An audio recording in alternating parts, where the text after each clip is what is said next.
And so, because a lot of people, you see, there is a realm you get to where there are only few people that can counsel you. There are only few people that can mentor you.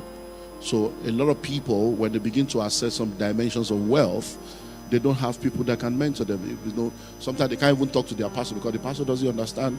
It's not as if the pastor is, but he doesn't understand what you're talking about, because for many pastors, unlike your pastor that is versatile, a lot of pastors, all they know is Bible.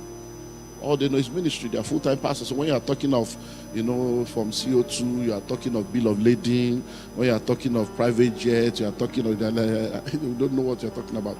You are either in the secret cult or you are in the secret place.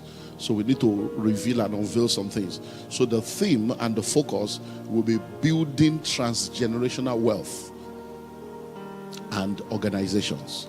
Now, when we talk about building transgenerational wealth, when you look at Africa, you find out that many of us are first generation rich people. For many of us, our parents are poor. If your parents were rich, your grandparents were poor. It's difficult for you to see people in Africa that are fourth generation of wealthy people.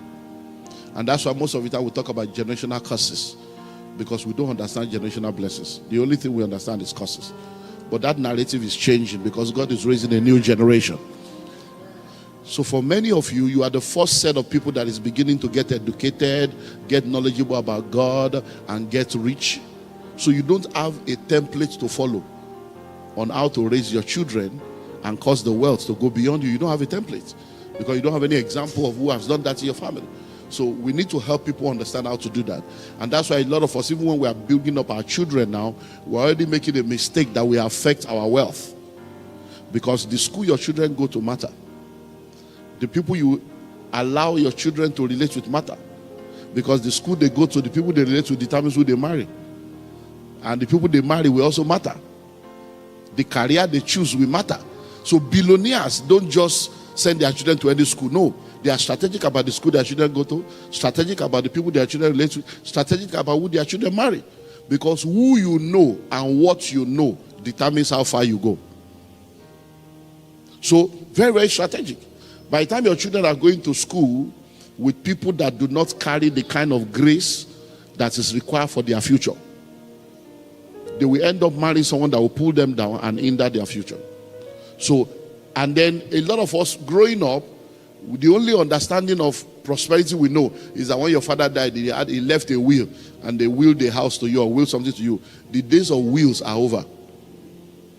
So you need to understand the power of trusts and endowments and building legacy. So those are things we're going to be helping you to understand when it comes to building transgenerational wealth. How you can build a wealth and be strategic about it so that the wealth can go beyond your generation.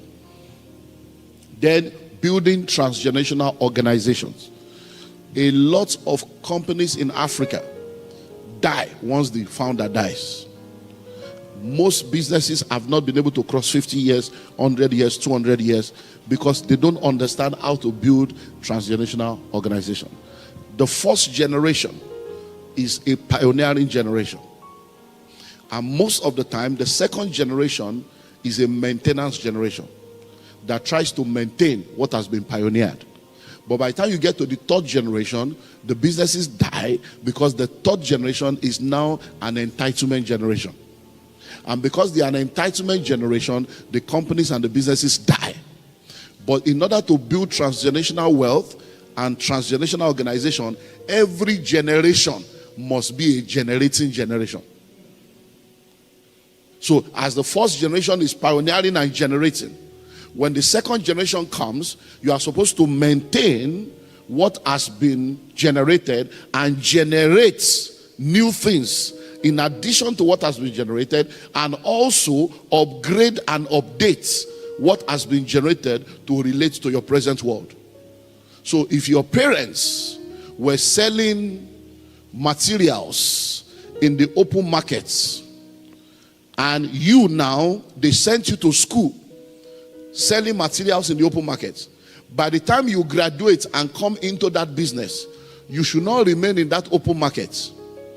The open market should be there, but you should now take the business into the shopping malls and have outlets.